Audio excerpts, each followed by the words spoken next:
한때 공중파는 대한민국을 움직이는 권력이었습니다. 저녁 8시가 되면 대한민국 거실에서 일어나는 일이 있었습니다. 온 가족이 TV 앞에 모였습니다. 팝상을 물리고 어른들은 소파에 앉고 아이들은 바닥에 앉아서 TV 화면을 바라봤습니다. 그 시간만큼은 집안 모든 대화가 멈추고 모두의 시선이 한 방향을 향했습니다. 뉴스가 시작되면 아버지가 볼륨을 높였습니다. 드라마가 시작되면 어머니가 편한 자리를 잡았습니다. 그리고 예능이 나오면 온 가족이 함께 웃었습니다.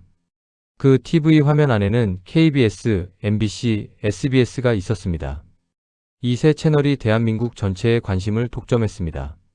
어떤 드라마가 화제냐가 직장 회의실 대화 주제가 됐고 어떤 예능이 터졌냐가 학교 운동장 이야기가 됐습니다. 공중파 드라마의 주인공은 국민 스타였고 공중파 방송에서 나온 유행어는 온 나라가 따라했습니다. TV는 단순한 오락기계가 아니었습니다. 이 나라 문화와 여론을 만들어내는 권력이었습니다. 그런데 지금 그 권력은 어디로 갔습니까? 지금 이 영상을 보고 계신 분들, 마지막으로 공중파를 본 게 언제입니까? 어젯밤입니까? 지난주입니까? 아니면 기억이 잘 나지 않을 만큼 오래됐습니까? 왜 사람들은 공중파를 떠났을까요? 11조 방송그룹은 왜 흔들리기 시작했을까요? TV 시대는 정말 끝난 걸까요? 오늘은 이 질문들에 하나씩 답해드리겠습니다. 특정 방송사를 비판하거나 조롱하려는 게 아닙니다. 공중파 방송이 어떻게 대한민국을 지배했고 왜 지금은 그 힘을 잃어가고 있는지를 미디어 산업의 구조적 변화와 함께 들여다보겠습니다. 미디어 권력이 완전히 이동했습니다. 그리고 그 이동이 방송국이라는 거대한 산업 전체를 흔들고 있습니다. 먼저 공중파가 어떤 위상이었는지를 이야기해야 합니다. 1980년대, 1990년대, 2000년대 초반. 이 시기의 공중파 방송은 지금으로는 상상하기 어려운 영향력을 가지고 있었습니다. 시청률 숫자가 그것을 말해줍니다. 1990년대 인기 드라마의 시청률이 50%를 넘는 경우가 있었습니다. 국민 2명 중 1명이 같은 시간에 같은 화면을 보고 있었다는 뜻입니다. 지금 어떤 콘텐츠가 50%의 시청률을 만들어낼 수 있을까요? 유튜브도 넷플릭스도 아마 불가능할 겁니다. 국민 드라마라는 말이 있었습니다. 어느 드라마가 국민 드라마가 되면 그 드라마의 방영 시간엔 길거리가 한산해졌습니다. 식당들도 TV를 틀어줬습니다. 다음날 온 나라가 그 드라마 이야기를 했습니다. 주인공의 대사가 유행어가 되고 주인공이 입은 옷이 다음날 매장에서 품절됐습니다. 방송 하나가 사회 전체에 미치는 파급력이 그 정도였습니다. 예능도 마찬가지였습니다. 국민 예능이라 불리는 프로그램들은 매주 온 나라를 웃기고 울리고 이야기 거리를 만들어냈습니다. 그 프로그램에 출연하는 연예인이 갑자기 국민 스타가 됐습니다. 프로그램 하나가 브랜드가 됐습니다. 광고 시장도 공중파가 지배했습니다. 기업들이 TV 광고에 막대한 돈을 쏟아부었습니다. 공중파 황금 시간대 광고 한 편의 비용이 어마어마했지만 그만큼의 효과가 있었습니다. 광고주들이 줄을 서서 공중파 광고 자리를 사고 싶어 했습니다. 방송국은 그 광고비로 돈을 벌었습니다. 공중파는 대한민국 여론과 문화를 지배했습니다. 어떤 이슈가 공중파 뉴스에 나오면 국민적 관심사가 됐습니다. 어떤 상품이 공중파 광고에 나오면 인지도가 폭발적으로 올랐습니다. 어떤 인물이 공중파에 출연하면 스타가 됐습니다. 공중파는 단순한 채널이 아니라 이 사회의 의제를 설정하는 권력 그 자체였습니다. 왜 공중파는 그렇게 강력할 수 있었을까요? 첫째, 채널 독점 구조 때문이었습니다. 지상파 방송은 국가가 허가하는 주파수를 사용합니다. 아무나 공중파 방송국을 열 수 없습니다. 허가를 받은 몇 개의 채널만이 전국에 방송을 할 수 있었습니다. 공급이 극도로 제한된 구조였습니다. 대안이 없으면 사람들은 있는 것을 봅니다. KBS, MBC, SBS 세 채널이 거의 전부였던 시절 사람들은 이 채널들을 볼 수밖에 없었습니다. 둘째, 광고 시장을 독점했습니다. 기업들이 대중에게 자신의 상품과 브랜드를 알릴 수 있는 가장 효과적인 수단이 TV 광고였습니다. 그리고 그 TV 광고를 할 수 있는 채널은 공중파뿐이었습니다. 광고주들에게 선택지가 없었고 방송국은 그 독점적 위치를 활용해 높은 광고비를 받을 수 있었습니다. 셋째, 가족 중심 시청 문화가 있었습니다. TV는 거실에 있었고 거실은 가족이 함께하는 공간이었습니다. 저녁 식사 후 온 가족이 TV를 보는 문화가 수십 년 동안 이어졌습니다. 이 문화가 공중파 시청률의 기반이었습니다.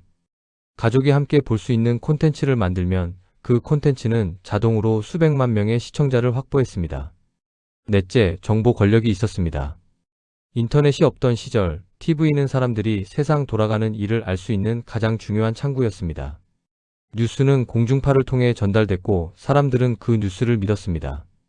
공중파가 무엇을 보도하느냐가 국민들의 인식을 결정했습니다. TV는 가장 강력한 미디어였습니다. 그렇다면 왜 이 막강한 공중파가 지금은 흔들리기 시작했을까요? 한 가지 이유가 아닙니다. 여러 변화가 동시에 밀려오면서 공중파의 기반이 하나씩 무너지기 시작했습니다. 6가지를 말씀드리겠습니다. 첫 번째는 유튜브 시대의 등장입니다. 사람들은 이제 방송사가 아니라 알고리즘을 봅니다. 유튜브가 처음 등장했을 때 방송국들은 대수롭지 않게 여겼습니다. 아마추어들이 만드는 영상들이 전문 방송국의 콘텐츠와 경쟁이 되겠냐고 생각했을 수도 있습니다. 하지만 그것은 완전히 잘못된 판단이었습니다. 유튜브가 바꾼 것은 콘텐츠의 방향이었습니다. 공중파는 방송사가 결정한 시간에 방송사가 결정한 내용을 방송사가 정한 방식으로 전달합니다.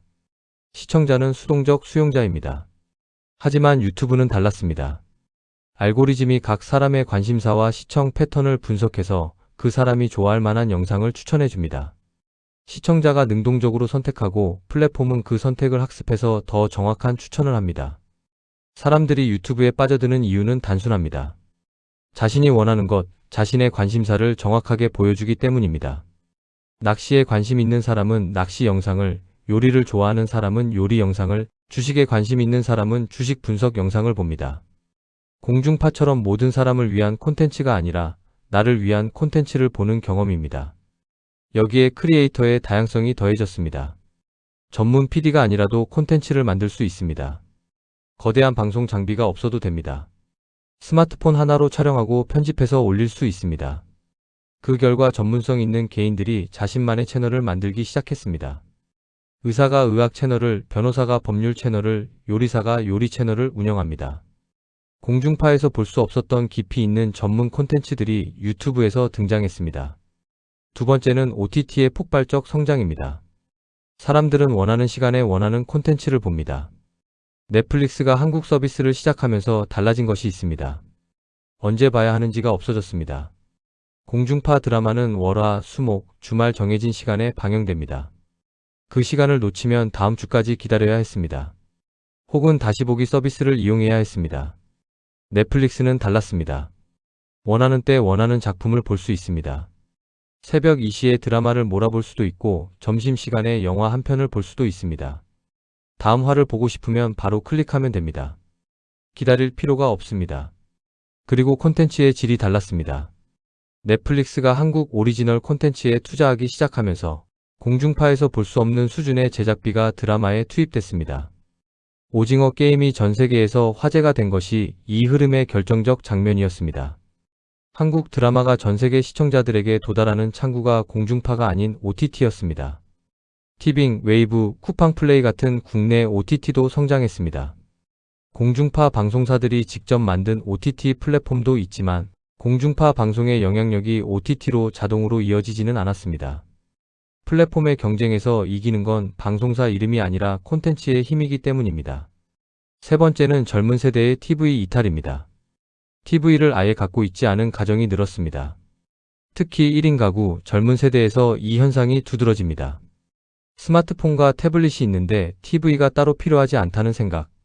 리모컨을 들고 채널을 돌리는 행동 자체가 이들에게 낯선 일이 됐습니다. 이 세대들이 미디어를 소비하는 방식은 완전히 다릅니다. 유튜브에서 원하는 것을 검색합니다. 넷플릭스에서 보고 싶은 걸 재생합니다. 인스타그램, 틱톡에서 짧은 영상들을 스크롤합니다. 이 모든 것이 스마트폰 하나로 됩니다. 공중파 TV를 켤 이유가 없습니다. 문제는 이 세대가 미래의 주력 소비자라는 점입니다. 지금 공중파를 주로 시청하는 층은 50대 이상입니다. 이 세대가 주요 시청자인 한 공중파가 완전히 무너지지는 않겠지만 시간이 갈수록 그 시청자 기반이 줄어드는 것을 막기 어렵습니다. 새로운 세대가 공중파 습관을 갖지 않은 채 성장하고 있기 때문입니다. 네 번째는 광고 시장의 붕괴입니다.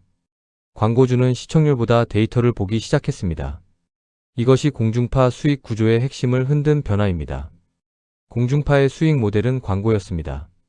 시청률이 높으면 더 많은 광고비를 받을 수 있습니다.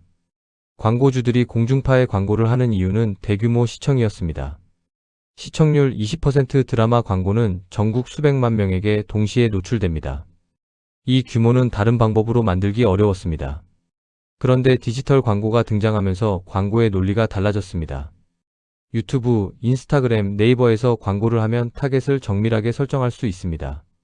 30대 여성 중 화장품에 관심 있는 사람들에게만 광고를 보여줄 수 있습니다. 40대 남성 중 자동차에 관심 있는 사람들에게만 보여줄 수 있습니다. 광고주 입장에서 어떤 방식이 더 효율적일까요? TV 광고로 1천만 명에게 보여주는데 그중 관심 있는 사람이 10만 명이라면 디지털 광고로 정확히 그 10만 명에게만 보여주는 게 훨씬 효율적입니다. 비용 대비 효과가 다릅니다. 광고비가 디지털 플랫폼으로 이동하기 시작했습니다. 공중파의 광고 수입이 줄어들었습니다. 수입이 줄면 좋은 콘텐츠를 만들기 어려워집니다. 콘텐츠가 나빠지면 시청률이 떨어집니다. 시청률이 떨어지면 광고비가 더 줄어듭니다. 이 악순환이 공중파를 천천히 조이고 있습니다. 다섯 번째는 제작비 폭등과 수익성 악화입니다. 아이러니하게도 OTT의 등장이 드라마 제작비를 폭등시켰습니다. 넷플릭스가 한국 드라마에 투자하기 시작하면서 드라마 한 편에 투입되는 제작비 규모가 달라졌습니다. 에피소드당 수십억 원이 투입되는 드라마들이 나오기 시작했습니다. 이 수준의 제작비로 만든 드라마들이 글로벌 시장에서 성공하면서 드라마의 기준 자체가 올라갔습니다. 공중파도 경쟁력 있는 드라마를 만들려면 제작비를 올려야 합니다. 좋은 배우를 섭외하려면 출연료를 높여야 합니다. 넷플릭스가 높은 출연료를 제시하는 상황에서 공중파도 따라가지 않으면 좋은 배우를 섭외하기 어렵습니다. 하지만 공중파의 광고 수입은 줄어들고 있습니다. 비용은 올라가는데 수입은 줄어드는 구조입니다. 이 구조에서 수익성이 나오기 어렵습니다. 자금력에서 넷플릭스를 이길 수 없고 그렇다고 저비용으로 만든 드라마로는 OTT 드라마와 경쟁하기 어렵습니다. 여섯 번째는 느린 조직 문화입니다. 거대한 조직은 변화가 느립니다. 공중파 방송국들은 수십 년 동안 성공해온 방식이 있습니다. 그 방식으로 국민 드라마를 만들고 국민 예능을 만들어 왔습니다. 성공 경험이 강하면 새로운 방식을 받아들이기 어렵습니다. 우리가 해왔던 방식이 맞다는 관성이 생깁니다. 유튜브 시대에 맞는 짧은 콘텐츠, 새로 형식의 영상, 빠른 편집 방식. 이런 변화를 기존 방송국 조직이 따라가기 쉽지 않습니다. 의사결정 구조가 복잡하고 변화에 저항하는 내부 문화가 있을 수 있고 대형 조직 특유의 관료적인 움직임이 빠른 적응을 방해합니다. 결국 많은 공중파 방송국들이 디지털 전환을 이야기하면서도 실제 변화는 느렸습니다. 그 사이에 유튜브와 OTT는 더 빠르게 성장했습니다. 방송국 내부는 지금 어떤 상황일까요? 한 시대를 지배했던 조직도 흔들리고 있습니다. 공중파 방송국들이 구조조정과 희망퇴직을 시행했다는 소식이 들려옵니다. 수십 년 동안 방송국을 이끌어온 베테랑 PD들이 회사를 떠나기도 했습니다. 제작비를 줄이기 위해 세트를 축소하고 스태프 규모를 줄이고 제작 편수를 줄이는 결정들이 이어졌습니다. 예전에는 방송국 PD라는 직업이 선망받는 직업이었습니다. 국민 드라마와 국민 예능을 만드는 사람들. 그 자리가 지금도 여전히 의미 있지만 예전과 같은 화려함이 있는지는 물음표가 붙습니다. 세트장도 달라졌다는 이야기가 나옵니다. 예전엔 상상하기 어려운 규모의 세트를 짓고 수백 명의 스태프가 함께 작업하던 현장이 규모가 줄어들었습니다. 공중파에서 만들어지는 콘텐츠의 양과 질이 예전 같지 않다는 이야기도 있습니다. 이것은 공중파만의 이야기가 아닙니다. 전통적인 미디어 산업 전체가 비슷한 도전을 받고 있습니다. 신문도 잡지도 공중파도 디지털 전환의 물결이 기존 미디어 산업 전체를 재편하고 있습니다. 그렇다면 앞으로 살아남는 미디어는 어떤 특징을 가질까요?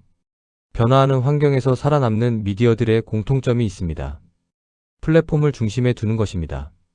자체 채널, 자체 플랫폼을 갖고 있는 미디어가 유리합니다. 유튜브에만 의존하거나 넷플릭스에만 의존하면 플랫폼의 정책 변화에 취약합니다. 자체 플랫폼을 키우면서 여러 플랫폼을 동시에 활용하는 전략이 필요합니다. 짧고 강한 콘텐츠입니다. 요즘 소비자들의 주의 집중 시간이 짧아졌습니다. 1시간짜리 프로그램보다 10분, 15분짜리 콘텐츠가 더 많이 소비됩니다. 짧은 시간 안에 임팩트를 주는 콘텐츠를 만드는 능력이 중요해졌습니다. 개인화가 가능한 콘텐츠입니다. 모든 사람을 위한 콘텐츠보다 특정 관심사를 가진 사람들을 위한 깊이 있는 콘텐츠가 살아남습니다. 타겟이 명확한 콘텐츠가 오히려 더 강한 팬덤을 만들 수 있습니다. 글로벌 경쟁력입니다. 오징어 게임이 보여준 것처럼 좋은 콘텐츠는 언어와 국경을 넘습니다. 한국 콘텐츠가 전 세계에서 통할 수 있는 시대가 됐습니다. 국내 시청자만 보는 콘텐츠가 아니라 글로벌 시청자를 겨냥하는 콘텐츠를 만들 수 있는 역량이 경쟁력이 됩니다. 공중파의 몰락이 우리에게 말하는 것은 무엇일까요? 이제 미디어의 중심은 TV가 아닙니다. 채널을 통제하는 권력에서 콘텐츠의 힘으로, 방송사가 편성하는 구조에서 알고리즘이 추천하는 구조로, 가족이 함께 보는 방식에서 개인이 각자 보는 방식으로, 이 변화들이 동시에 일어나면서 미디어 권력의 지형도가 완전히 달라졌습니다. 수십 년 동안 대한민국을 지배했던 공중파 방송이 이 변화를 피하지 못했습니다. 거대한 조직이고 오랜 역사가 있고 강력한 브랜드가 있었지만 그것만으로는 시대의 흐름을 막을 수 없었습니다. 오늘 이야기를 마무리하겠습니다. 공중파의 몰락은 시대 변화의 상징입니다. TV라는 기계 앞에 온 가족이 모이던 시절이 있었습니다. 그 시절을 기억하시는 분들에게 지금 공중파가 흔들리는 모습은 단순히 한 산업의 위기가 아니라 한 시대의 변화처럼 느껴질 수 있습니다. 가족이 함께 웃고 함께 울고 함께 이야기했던 그 공간이 바뀌고 있으니까요. 어떤 산업도 영원하지 않습니다. 그 산업이 아무리 강력해도 사람들의 생활 방식이 바뀌면 따라 바뀔 수밖에 없습니다. 공중파는 지금 그 변화의 한가운데에 있습니다. 소비자는 계속 변합니다. 더 편리한 것, 더 개인화된 것, 더 자신에게 맞는 것을 찾아 이동합니다. 미디어도 예외가 아닙니다. 변화에 적응하지 못하면 무너집니다. 공중파가 완전히 사라지지는 않을 것입니다. 하지만 예전의 위상을 되찾기는 쉽지 않아 보입니다. 그리고 어쩌면 그것이 시대가 바뀌는 자연스러운 흐름일 수 있습니다. 새로운 미디어가 등장하고 기존 미디어는 자리를 내어주는 과정. 저녁 8시가 되면 온 가족이 TV 앞에 모이던 그 시절. 그 시절의 공중파가 만들어낸 기억과 문화는 남아 있습니다. 하지만 그 시절로 돌아가기는 어렵습니다. 그리고 돌아갈 필요도 없습니다. 새로운 방식으로 새로운 플랫폼에서 새로운 콘텐츠가 사람들을 다시 연결할 것이니까요.